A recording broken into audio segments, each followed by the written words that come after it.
ہمارے بہت سے دھرنے بھی ہوئے، ہمارے بہت سے احتجاج بھی ہوئے، جلسے بھی ہوئے، لیکن ہم نے کبھی ایک گملہ بھی نہیں توڑا۔ مسئلہ کہاں آتا ہے؟ مسئلہ جو یہ پاکستان دشمن سیاسی جماعتیں ہیں، جنہوں نے ہمیشہ اقتدار کے لیے انسٹیٹیوشنز پر بھی حملہ کیا، سپریم کورٹ پر بھی حملہ کیا، جمہوریت پر بھی حملہ کیا، جو غلط کلچرز سیاست میں جتنی بھی ہیں یہ انہوں نے متعارف کروائیں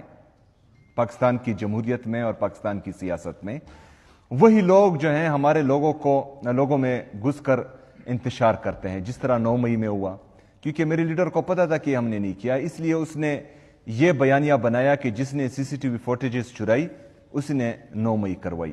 اور ہم آج بھی وہی کہتے ہیں۔ تو کہنے کا مقصد یہ ہے کہ ابھی بھی کچھ ٹولہ سرگرم ہے، وہ آپ لوگوں کو اپنے مقصد سے ہٹانے کے لیے، آپ لوگوں کو آپ کا مائنڈ مینیپولیٹ کرنے کے لیے طرح طرح کی باتیں کرتے ہیں، لیکن ہم نے فوکس سیدھا رکھنا ہے۔ ابھی عمران خان صاحب کی سمپل ہدایات آئی ہیں کہ سٹریٹ موومنٹ کی تیاری پکڑیں، تو ہم نے تیاری کرنی ہے۔ جو کہتے ہیں کہ یہ احتجاج نہیں کر سکتے، یہاں آ نہیں سکتے، ادھر آئیں گے تو یہ ہوگا، ادھر جائیں گے تو وہ ہوگا، یہ ساری چیزیں جو ہیں صرف آپ کو غصہ دلانے کے لیے کی جا رہی ہیں، کیونکہ ان کو پتا ہے کہ ایک دفعہ عمران خان صاحب نے بول دیا کہ آؤ، تو پھر کسی کا باپ بھی ہمیں روک نہیں سکتے انشاءاللہ تعالی۔